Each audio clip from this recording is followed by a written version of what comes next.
What are we discussing on today's podcast, you ask? Well, it's crossover time with Javier Reyes of Locked On Padres, and we're power ranking, drafting the playoff teams based off championship equity, breaking it all down on today's Locked On Diamondbacks crossover.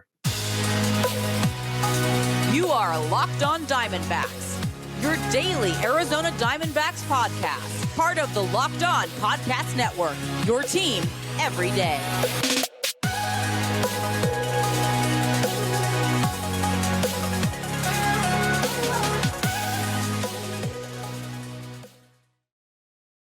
Welcome into the Locked On Diamondbacks podcast, part of the Locked On Podcast Network. Your team every day. You're listening to who? Always charismatic host of this podcast, Miller Thomas. Follow me on Twitter at CareerThomas24 for my personal account, or look up Locked On Diamondbacks, both Twitter, Instagram for the podcast handle. And please hit subscribe on the Locked On Diamondbacks YouTube channel. And today's episode is brought to you by FanDuel. Make every moment more. Right now, new customers can bet $5 and get $200 in bonus bets guaranteed. Visit FanDuel.com/lockedon to get started.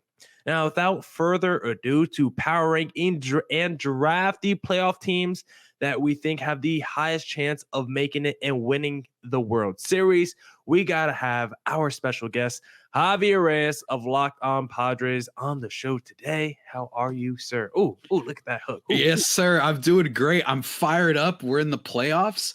That sounds weird coming from the Padres host who was eliminated, but look, even, and I think I've said this on the show before, maybe even with you, like my friends that are like only soccer fans, my friends that are just don't pay attention to baseball at all, they love the baseball playoffs. Like they just are like, every time it was on for them, like in college and be in someone's dorm room playing, they were like, this is electric. And I don't know anything about the players, but it's fun. That's kind of my vibe. So while yes, that may sound sacrilegious to Padres fans, I do still, as just a consumer of this lovely sports, really enjoy the MLB playoffs. So I'm very excited. Yeah, and hopefully you can hop on your NL West rival buddies bandwagon with the D-backs, so you could just ride them. We'll see how far they go. They play the Brew Crew in round one. We're recording this before the first game of the D-backs playoff run, so we'll see how that goes. But today, Javi, we're going to be drafting and power ranking the teams in the playoff field based off championship equity. As always, I got a coin here to flip to see who gets the very first pick. I'm assuming you're taking tails as always. Of course, man. Tails never fails, except when it does. Might as well ask, be nice about it. Okay, flipped it. Boom. And today we got a head. So I'm going to have the very first pick in this draft. A lot of different, I wouldn't say there's too many different directions you could go here. I think there's probably a tier one, and I think there's probably even a top team in that tier one of all these playoff teams right now. And I would say the Atlanta Braves, I'm taking them number one overall. I just think when you look at that team on paper, the rotation, if you get Max Fried healthy with what you've got from the Spencer Striders and the Bryce Elders of the world, Charlie Morton, he's old, but he's still effective. We'll see what Kyle Wright can give you. You probably don't even need him for the playoff rotation, just need him healthy, maybe for the back end of the bullpen. Your lineup is as deep as any team on paper. Austin Riley is just a guy who we have even talked about. I feel like no one's had an Austin Riley conversation this year. He's been an MVP candidate last couple of years. Quietly had another near 40 home run season, another monster season. He's like their fifth or sixth player in their lineup. That lineup is deep. That rotation is deep. That bullpen is deep. And I think the Braves are probably the best team from head to toe on paper. Yeah, absolutely. And I recommend people, you bring up a good point about Austin Riley. Everyone just go look up real quick the Braves team, because it's just been dominated so much by Olsen and Strider and especially Acuna that Ozzy Albies low key had his best season in a while. Austin Riley's still really good. Marcelo Zuna, obviously really bad off-field stuff, but just in terms of his production, has returned with a vengeance this year as a really reliable power bat. They've got great catching. It's everywhere, and I think that it's the obvious pick. That's why I was going like this, you know what I mean? Trying to hope that I could pick them first. But the Braves are the favorites, and they should be the favorites. The only thing I'm worried about, Millard, just a little bit of was this team a little too annoying this year? Were the fans too annoying?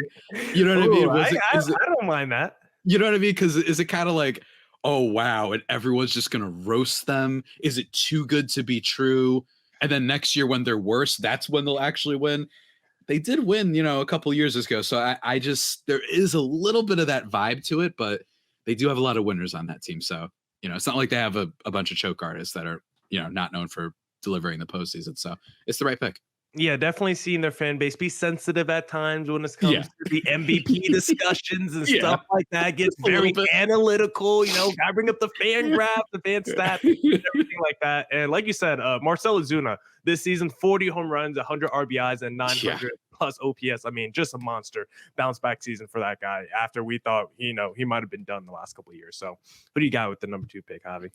With the number 2 pick, because I think that the most obvious pick is out of the way. I am going to pick next up. I'm going to be, you know what? I think there's 2 teams you could really choose here. See, it's funny because, or maybe 3. There might be 3 teams actually. You know what? I'm going to do it. Once again, I start off this podcast by, being a little bit weird considering that my team isn't in there. Now I'm going to be even more weird. The Los Angeles Dodgers. Okay. Ladies and gentlemen. Okay. The Dodgers, I wouldn't say that's too crazy of a hot take. And here's the thing. Okay. I do think they are deeply flawed. I do not like that rotation whatsoever in terms of the playoffs. Would it surprise me if Clayton Kershaw gets blown up? No. Would it surprise me if any of these guys, Bobby Miller, Pepio, Yarbrough, that's a problem. But here's the thing. I kind of like that for once they aren't the unanimous team. No, it doesn't feel like a lot of people have talked about the Dodgers. And every time people have talked about the Dodgers, they blow it. So just a reverse, maybe this is actually the best thing for them. I know they still won like 100 games. I know. But it doesn't feel like there was the juice with the Dodgers this year, the way that like they would hit Sports Illustrated covers. There's ESPN Plus articles and Jeff Passan's tweeting about whatever records they've broken. I kind of like that they're, in my opinion, a little bit more undervalued than they usually are. And they're really stacked. And Mookie Betts is a stud. Freddie Freeman's a stud. Those guys aren't going to blow it. They never blow it in the postseason. And I just like them a little bit more for this postseason. Wow, the underdog Dodgers with 2 MVP finalists. I know, right?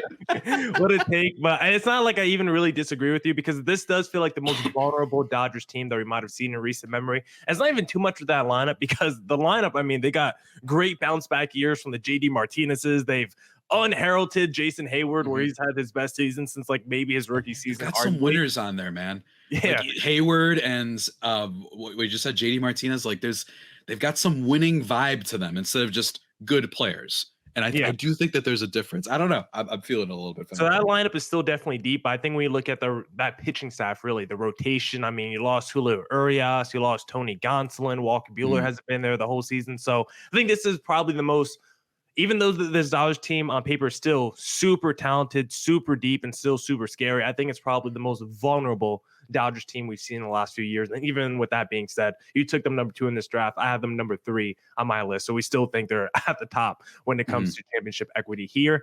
For me, the number 3 pick, I'm going to go with the team that just, in the ALCS every single season since 2017, the most hated team in Major League Baseball, but it's hard to not pick them here because of what I just said. They're in the Final Four every single season. I got to go with the Houston Astros, who, despite having a lot of, roster turnover the last few years, right? They lost to Carlos Correas. They lost to George Springers. They let to Justin Verlanders, the Garrett Coles, the Zach Greinke's. Like, when you think about the talent drain, actually, of the Houston Astros, it's kind of remarkable that they still been in the Final Four every single season, but that's because they've been able to develop guys and find guys like the Jordan Alvarez of the world, turn Kyle Tucker into like a star major leaguer, right? Framber Valdez, like their development system is just so strong. They're able to find people through scouting, through trades. And so this Astros team, despite having a lot of roster turnover over the last few years, I still think there's not an American League team I trust more to make it back to the World Series than this Houston Astros team, who are the reigning World Series champs, I think, as we currently stand here today. Yeah, man. And they just love... it happens every now and then in sports. Teams that are hated just like thrive off of that, and it's everyone's winning. And don't get me wrong, not everyone on this team is still connected to 2017. You still have Jordan, like you said, Kyle Tucker. You still have those players. But for me, it's just like they haven't had, even when they didn't win the World Series, they haven't had a wow, what happened to the Astros moment at all. You know what I mean? Like, no, that's impressive. Like, they haven't had a Dodgers situation, which is why I always make fun of them. Like, the Astros have been, in my opinion, the team of the decade, by far, not the Dodgers. So I see it. And Verlander, questionable in the playoffs. That is true. You want to talk about, I know you love bringing that up. Just not the most reliable start in the playoffs. I literally drafted Framber Valdez as a regression candidate, but they're just so trustworthy. You know what I mean? Like, and I know that it's like 8 years in a row they've done this, but why not again? And I think it got a little bit tight at the end for them, but it might have been good for them. I think that they get the American League, man. Almost every time they seem to just wipe everybody off the face of the earth. So I think it's a great point to say that they've never you never felt like they lost a series through their own failures, or like they choked at the plate. Their pitchers just crashed or something. Like, it's always like you have to beat the Dodgers, or excuse me, you have to beat the Astros to take it from them, to take the titles away. It never feels like the Astros beat themselves in postseason series like we might see from the Dodgers now and then. So I like the Astros here with my number 3 pick. Javi, you're up next. But before we get there, if you want to bet on who can win the World Series this season, the best place to place your bets is FanDuel, because snap into action this NFL season with FanDuel, America's #1 sportsbook. Right now, new customers can get $200 in bonus bets guaranteed when you place a $5 bet. That's $200 in bonus bets, win or lose. If you've been thinking about joining FanDuel, there's no better time to get in on the action. The app is so easy to use. There's a wide range of betting options, including spreads, player props, over-unders, and more.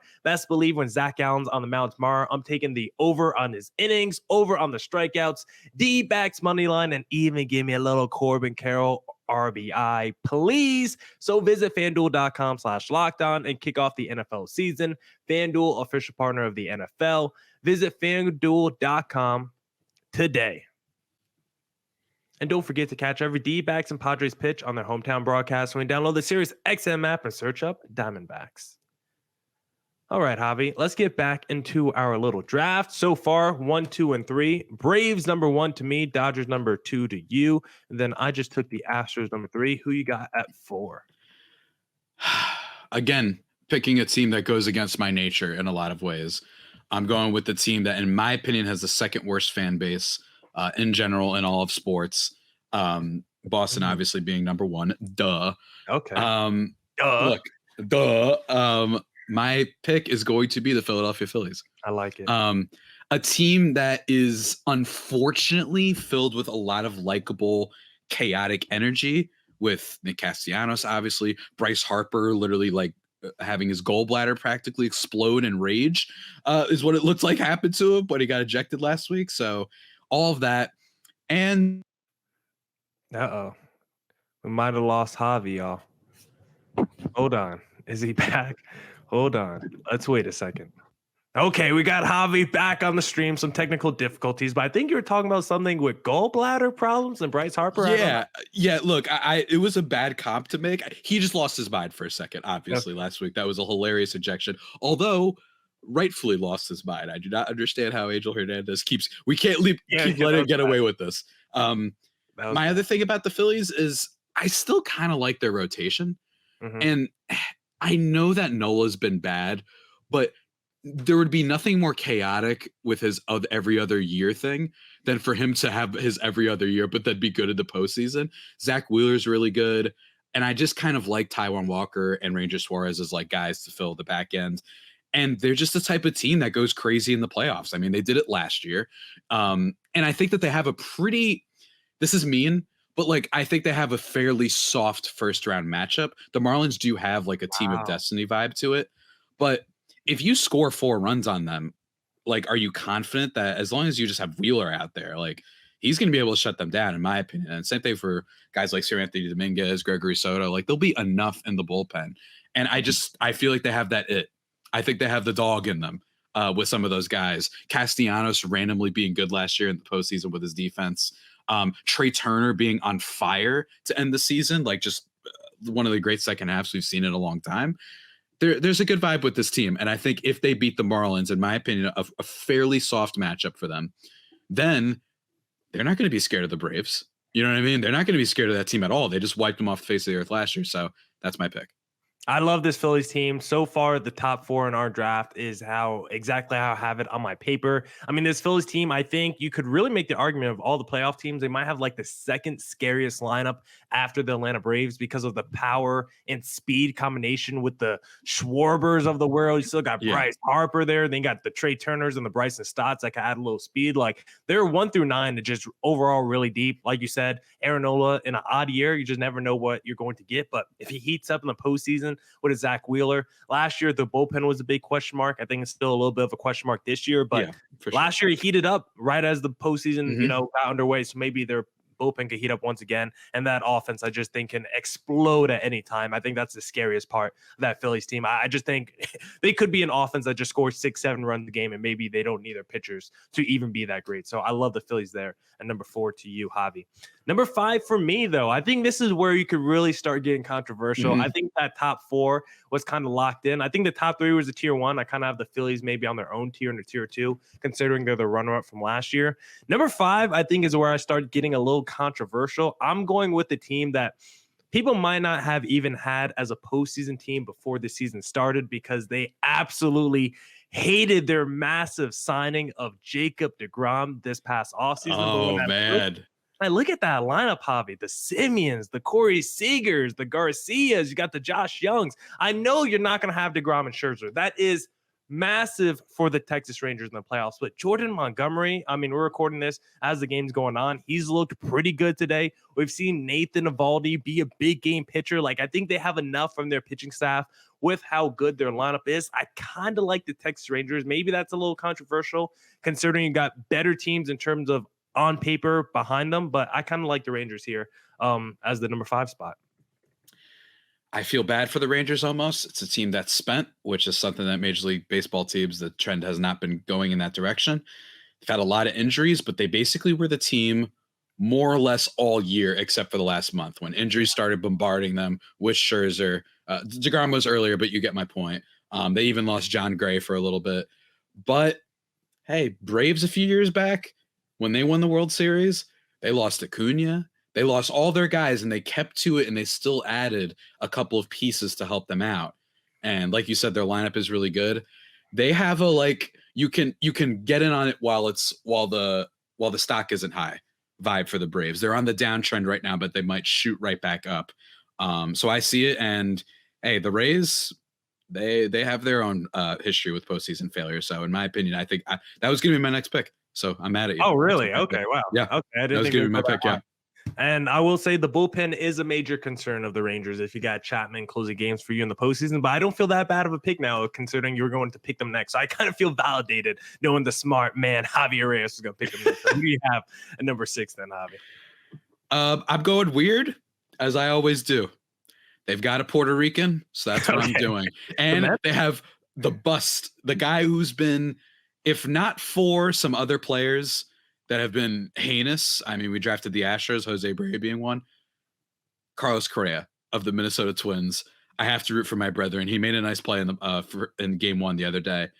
I'm picking them purely because, not purely, they're a solid team. They strike out way too much. We make fun of the fact that Byron Buxton, the year that he was finally healthy, is when he was bad, on a per game basis anyway. Correa at least has done it before in the playoffs. And more importantly, I like the rotation, man. I think the rotation's solid. I think that Sonny Gray could just have himself a little bit of a moment. Not to sound like Bill Simmons, but Sonny Gray, Joe Ryan, I know he really started falling apart after it looked like he was a breakout candidate. Maybe he's that classic playoff performer that everyone overdrafts him in fantasy next year. And then Pablo Lopez is a strikeout artist, like one of the best strikeout rates in the game. I could see it. And then the last reason is nobody's talking about them. Mm-hmm. No one all year. So again, to pull the Bill Simmons, the nobody believes in us team, the Minnesota Twins. So I'm picking them as my next pick. Yeah, I mean, I have them last on my list here. I think Fangraphs has them as the worst odds to win the World Series of all the playoff field. So, like, if you're talking about a division winner that's like a major underdog entering the postseason, like the Twins are your pick. And like you said, I think it's just because they don't have like the name brand players on that roster. Because if you look at just like, if you took all the names away and just looked at stats, like on paper, like you said, the rotation is solid with the Grays and the Lopez's. The bullpen is good. Like Duran, I saw some graphic today, like he threw the 5 hardest pitches thrown this year of any pitcher in Major League Baseball. Like he had 5 pitches that almost went 105 miles an hour. So like they got the bullpen, they got the rotation. Again, if you took the names away, like their lineup is as good as anybody here in terms of dudes with high OPSs, power output. So it's like, on paper, the Twins have the makings of a team that could go deep in the postseason. I just don't think they have the name brand guys. I don't know how much you want to trust all these dudes who just don't have like the career to support the expectation levels that maybe we're putting on them. So that's why I have them number 12. But in terms of like on paper success, like, yeah, maybe the Twins should be higher, this argument that we're having right now. Maybe. Let me see, though, since you got the Twins there and they were last on my list, this is where the draft can really start getting crazy. Then I'll just go with who I had next on my list. I don't even love this team. Like you said, this is a team that we've seen with a lot of postseason failures. Usually it's because of, we like to say, analytics. But I think at this point of the draft, middle, number 7 overall, I have to take the Tampa Bay Rays, who still on paper, like, I may not love the Tampa Bay Rays. I might still believe that they're going to falter in the postseason, but once again, they won 99 games. Yandy Diaz's was in the running for the batting title. I'm not even quite sure if he got it. I don't think he did. Like their lineup had like 5 dudes with over 800 OPS. You look at that rotation. I mean, Zach Eflin had a huge bidding war in the offseason. It seems like the Tampa Bay Rays were right because he had a pretty good season. Glasnow's back. You got even some other guys out there from the Peter Fairbanks to the Pashes. Like their bullpen is good. Their rotation is good. Just like the Twins. If you look on paper, take away the names. Not a lot of name brand guys, but everyone is just performing at a super high level, even at a higher level than what the Twins are. They're kind of like the rich man's Twins. A lot of guys who you may not know of, but just dudes having breakout phenomenal season. So I'll take the Rays here. They're a machine every single season. It doesn't really matter what the name is on the back of the jersey. It more matters about the front of the jersey because it's more of a cog with the Tampa Bay Rays. I probably think they're going to fall short, but I think at number 7, the value is just too good for Tampa Bay. Yeah, I mean, it's a great value pick. The reason that I did pick them is just because, I mean, it's obvious, which is just the vibes are absolutely atrocious in Tampa on top of McClanahan. And then the other guy we don't have to speak about for obvious reasons. We shouldn't speak about. Nothing to say there. Bad. The vibes are just so bad. And otherwise, I might have been like, hey, at some point they gotta, pull this off. I mean, they've had multiple years when they were like one of the best teams in the league. They have the similar thing with the Rangers, where they were kind of the dominant team for most of the year until the end. And they also have had their own, players that are no longer on the team or hurt or whatever. Same thing with the Rangers. So they kind of strike me the same way. The teams that were basically the story of 80% of the season, that just kind of fell off towards the end. And now everyone's fallen in love with your Miami types and your Brewer types and all those teams. So maybe we should just go back to basics and look at the teams that showed us for the majority of the season. Yeah, it's going to be a interesting litmus test of should you ride with the teams that were hot with the momentum entering the postseason, or should you ride with the teams who you saw, for 75% of the season really dominate. But like you said, maybe that last month they faltered a little bit. So good case study between those two parallels there. But before we wrap up this segment, give us one more pick, Javi. Oof. Now let's cut to break real quick because honestly, I got to think about it. I'm uncomfortable. All right. I'm uncomfortable, I guess. Well, I know why when you're sitting down, you're not uncomfortable. I know why you are comfortable, Javi, because I know for every podcast you wear this certain pair of shorts called Bird Dogs, because Bird Dogs, Javi, make you look good. Bird Dogs stretch khaki shorts are designed to fit slimmer through the thigh and leg, giving you a truly sculpted look and makes you look like a Greek Adonis. Bird Dog shorts do the exact same thing as the Lululemon, but fit way better. They fit way better than regular shorts that are made of a stiff, restricting cotton. Bird Dogs fix this issue by inventing cloud knit fabric that looks just like khaki but stretches so you get a way slimmer fit without having to sacrifice movement. Bird Dogs use anti-stink, sweat-wicking fabric that keeps you cool and dry all day long. And the best part about Bird Dogs is they're great for any occasion, going on an evening stroll, the grocery store, or even a wedding. Wear your Bird Dog shorts. So go to birddogs.com/LockedOnMLB or enter promo code LockedOnMLB at checkout for a free Bird Dogs water bottle with your order. That's birddogs.com/LockedOnMLB for a free water bottle at checkout. You won't want to take your Bird Dogs off. We promise you. And don't forget to catch every D-backs and Padres pitch on their hometown broadcast when you download the Sirius XM app and either search up Diamondbacks or Padres. Now we're back here with Javier Reyes of Locked On Padres, and so far I have the number one pick, and it's gone Braves, Dodgers, Astros, Phillies, Rangers, Twins, and the Tampa Bay Rays.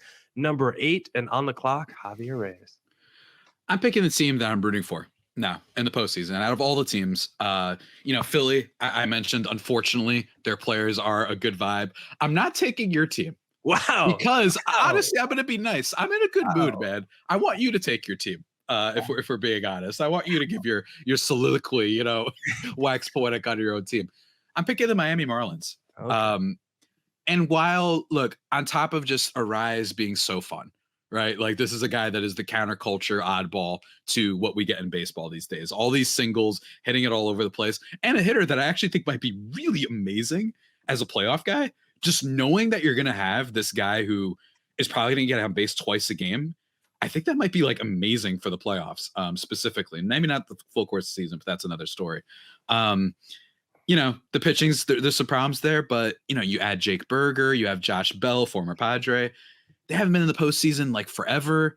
I'm happy for the Marlins fans, and while this last bit will make me sound, granted to I think just a vocal minority, but will make me sound a bit like I'm overly sanctimonious or something like that, but I'm rooting for him also because of Kim Ng. I think it's a great story. I think it's a great story. First female G-Man, obviously it's sports history, comes in right after, Jeter leaves, right? And I think that's a really big part of this, when she's allowed to just cook, for lack of a better term, by herself. The fact that they made the playoffs this first year, even if they had that minus 55 run differential, some of the trades were good, raising the farm, etc. She deserves a lot of credit, and I think it's a really cool story, so I'm rooting for him.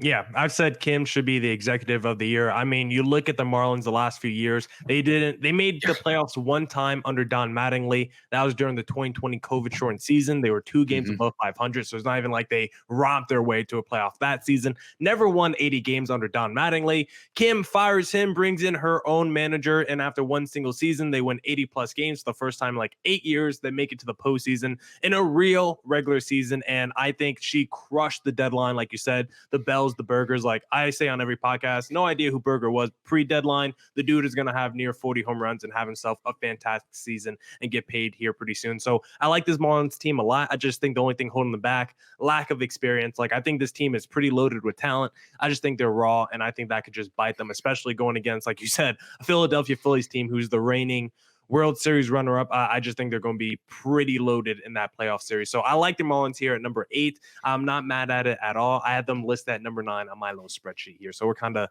in lockstep there. So for me at number 9, then I guess I'll take another young team, not my team just yet. I'll take an American League young team, the team that won the AL East, another just great value AL East team, 99 plus wins. I'll just put them down, number 9 in the draft. I'll take the Baltimore Orioles. I think for the same reason, I think we both have reservations when it comes to the Orioles, because maybe we feel like they played above expectation levels this year. I mean, of course, they have some great young talent with the Adley Rushmans and the Gunnar Hendersons of the world. You got some breakout seasons from like the Santanderas, but like the rotation still isn't that strong on paper. Their bullpen was kind of the strength of the pitching staff. They took some hits with Batista going down. So I think, like the Marlins, this is a team that is dealing with some injuries heading to the postseason. They're super young. They're super raw. Don't have a ton of experience. Maybe they're a better team than the Marlins. I think the record kind of illustrates that. But I think the Orioles, I think there's a reason that we take them here at number 9. I think there might be a little bit of fool's gold compared to what their record is. I still think they're a really good team. I just don't think they're the best team in the American League based off what their record says. You know how teams in sports break out and then it's like, wow, this team has a great future. And then every now and then there's the one that it just happens immediately. And maybe this is because I just keep remembering NBA and NFL and baseball, obviously too, that it's like, it just feels so rare that the team that is super young and had its breakout season and makes the playoffs that year goes all the way. Granted, that is not a reason that they should have fallen this far. If they make it to like the ALCS, that would be like huge, and that could very much happen. I just don't see them winning the whole thing with Kyle Bradish being your only pitcher. Maybe this is his coming out party, and 2 years from now, we're like, hey, remember when we were like making fun of Bradish for being a nobody, and now he's the Cy Young winner? That could totally happen. But for me, it's just they've got a magic twirl to them. Yes, maybe am I rooting against them because of my Padres bias and that they, somehow have had a better single season than any Padres seasons since Manny Machado came over. Yeah, maybe a little bit. There's a little tension here, but to me, that's the thing. I remember like the Oklahoma City Thunder when they blew up. You know what I mean? Like they had the Kevin Durant and Russell Westbrook. I remember the Grizzlies. They blow up and they're the 2 seed and then they don't win in the playoffs. So just a general thing in sports, that breakout team the first year, especially when they're young. In my opinion, history tells us that doesn't usually equal World Series, but this is also an incredible pick because you got them this low. So I'm for it. And actually looking at my spreadsheet, there's actually a team that I want to take instead of them. Just misread my rankings here. So let's see who you take with the next pick, actually. I should have waited one more pick before I took the Orioles. So let's see who you take next, and maybe you take the team that I actually want to take here. I'm going to take the team that I make fun of all the time, and that's the Brewers. The Brewers, look, okay, they've got the pitching. I don't like how this draft is shaping up, Javi. I'm going to tell you that right now. There's a team that I want to take next. That's not my team, and that means my team's going to be last if I don't take my team next. Yeah, trapped. So I don't like how this shaped up, but continue. I'm sorry for interrupting. No problem. Crazy pitching. That's been their calling card forever. I'm fine with taking this low. Maybe they're the 2015 Mets. For those who don't remember, the 2015 Mets basically had Cespedes, and that was it from their offense. And then they just had a murderer's row with Matt Harvey, who was good at the time, DeGrom, and Noah Syndergaard. They aren't at the peak of their powers, but Corbin Burns, Freddie Peralta, Brandon Woodruff, elite stuff. I don't know what's going on exactly with Brandon Woodruff's health. I haven't been following it as much. I still think he's going to pitch, or I hope he's going to pitch. You know what? Saying he might be out for the postseason, I think. Oh, yeah. Hold on. He's the one that they said that for? I think I got it mixed up. Okay, so never mind. But even still, Wade Miley, not a bad pitcher. Not bad. I like Wade Miley. He's actually super underrated. So him as a third guy, I could see Corbin Burns turning it up for the postseason.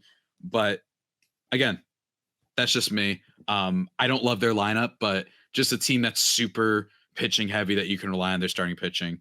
Maybe some random dudes like, I don't know, who the heck is on this silly team aside from Yelich? Owen Miller, Randall, Josh Donaldson that has the mountain of youth. It wouldn't surprise me if they're able to just get some offensive contributions outside your William Contreras and Christian Yelich. Yeah, maybe a Willie Adames or something heats up. Hopefully not in this wild card round. I hate how this draft is going. The D-backs or the Blue Jays are going to be the final pick of this draft. And I just think that's not right. I don't think either of those teams should have been the last pick. Should have taken the Blue Jays with my last pick over the Baltimore Orioles. Kind of regretting that one a little bit. This Brewers team, the weird thing about them, when you look at Corbin Burns' stats, he's been a way worse pitcher at home than on the road. ERA north of 4 at home and then below 3 on the road. So hopefully the D-backs who are only playing on the road in the wild card round, hopefully that helps them out against Corbin Burns in this opening round. I guess at the time of people listening to this podcast, they would know if it helped out the D-backs or not. So Brewers going number 10 in this draft. I had them at number 11 on my list. So with my final pick, I can either pick the D-backs or Blue Jays. And for the sake of content, for the sake of my team not being last in this draft, I'm sorry, Toronto Blue Jays fans. You guys should have definitely not been last in this draft. I don't know how that happened. Vlad Guerrero Jr., Bo Bichette, you guys are going last. But I'm taking the D-backs with the second to last pick, number 11 overall. You're going to have an elite frontline rotation as good as anyone in baseball with the Zach Gallen and the Merrill Kellys of the world. You're going to have some really, your lineup is solid with the Corbin Carrolls, the Ketel Martes, the Christian Walkers. You got some Tommy Phams, Lourdes Gurriels, the bullpen. Major question mark. Don't feel good about that. I just think like the Marlins, just another team where you like the rotation a little bit. You might like the lineup, but overall, just think the lack of experience, the lack of playoff warts are just going to hurt this D-backs team. I'm glad that they're there. I'm glad that they're fighting and going to get some experience under their belt. I just don't think this is going to be the year. Like you said, a new team, breakout, young, first season, back in the postseason after a few years not there. First year back, are they going to make it all the way to the World Series and take it all? Probably not. Probably not. I'll pick the D-backs over the Brewers in this series, but that's about as far as I'll go. And I'm rooting for him. I'll be rooting for him in this series. And I know that sounds like ridiculous. Again, this is the third time today I've done something that's not Padres-like, but I have no beef with the D-backs. You know what I mean? It's like a sports hate. You know what I mean? It's sports hate. The Dodgers much more gets like, oh, livid and heated. I think all of us hate the Dodgers, so that's fine. But yeah, I mean, it makes sense. And maybe Gallen goes nuts. And in fairness, it's been quiet for the D-backs lately, which might be a good thing. I don't know. Yeah, I mean, they clinched a postseason spot without winning a game, the final like week of the season. So I think that's why. They really limped into the playoffs. Yeah. And then, that leaves the Blue Jays for me, right? Yeah, so why do they have the worst equity of winning the World Series of any playoff team, Javi? I think that they're similar to the D-backs where they limped in. They limped into the postseason. I've had this conspiracy theory that no one has talked about them. Okay. Like, I swear on everything I own, this was the least covered good team this year. Maybe that's my bubble. It probably is the bubble that I'm in with the National League and the Padres, etc. Canada bias? Nobody. Canada bias? Maybe a Canada bias. I don't know, but it's just Vladdy was underwhelming this year. Just really underwhelming, really disappointing season. Yeah. I know they have Bo Bichette. I know Matt Chapman gives you some value, especially defensively. But I just don't see it with them. And, granted, we recorded this a little bit late, but Kevin Gausman is like that type of starter who could carry an entire postseason's like pitching staff. I'd argue he could be the overall best starter that's currently in the playoffs. I think you could make that argument, but, doesn't have a lights out game one, and the Blue Jays aren't able to score. At the time of recording, he went 4 innings, gave up 3. And then Pablo Lopez just went nuts for the Twins. So I don't know. I don't hate it, but they just don't have that energy that I feel like they had the previous years, where they just feel like that crazy. You see the games in Toronto where like the fans are nuts because they basically have a whole country to themselves. Yeah. Right. But I just don't feel it. And I get, have egg on my face by the end of this. Maybe we're going to be like, why did you guys pick on the team that was in the worst division in baseball, the Twins? But then you didn't believe in the Blue Jays, who were in arguably the best division. But that's just how I feel, man. How I feel. Yeah, the Blue Jays player in their lineup that has the highest OPS plus this season, Brandon Belt. So if your playoff lineup is Brandon Belt dependent, I don't know how far you're going to go in the postseason. Like you said, when you really look at the Vlad Guerrero Jr. numbers this year, really just not very impressive at all. So we'll see if he can have a bounce back next year. I think he was one of our bounce back candidates for next year in one of our drafts. If not, he was maybe one of the highest overrated players that we took one of our drafts. He was one or the other, either bounce back or highest overrated player. Don't exactly remember which one, but it sounds like we're going to have a very exciting postseason field. Any predictions you want to get off your chest here, Javier Reyes, as we wrap up our podcast today? Any World Series predictions or just wild card round predictions you want to get off? I think Correa is going to be great. Wow. I think he's going to be the Jason Hayward of this postseason. It's my what time. do I mean by that? Yeah, exactly. It's his time. What I mean by that is, do you remember when the Cubs won the World Series and allegedly Jason Hayward gave the most inspirational speech of all time at like when the raid happens, and everyone was like, guess the money was worth it. I see that for Correa. He's been bad. He's like a 6 hitter now, but I see him providing that value randomly in the playoffs, and then everyone's going to be like, all right, guess it was worth it. He showed up when it counted. That's my prediction, and it is definitely not at all related to my Puerto Rican bias. No bias there. That is Javier Reyes of Locked On Padres, wrapping up another week, another crossover, another draft. Javi, where can the listeners find you? Can find me on Twitter at Javipeno, JAVIIPENO, and then at LO_Padres. Folks, don't worry, just because it's the playoffs, we're not done talking Padres stuff. Plenty of season player reviews to do, plenty of questions about, AJ Preller, should he be fired, all that stuff. I'm going to be revisiting old takes, kind of like a freezing cold takes thing. Still working on that, trying to find not just other people, but my old takes about this Padres season that I think should be a lot of fun for obvious reasons, given how much of the Padres fell off. So still a lot of good stuff. Don't worry if they're not in it. I got you covered. Yeah, follow Padres like D-backs on all your podcasting platforms. And don't forget to hit subscribe to Padres and D-backs on YouTube as well. Another week, another draft. We're Javier Reyes of Locked On Padres. Until next week, sir. Doses.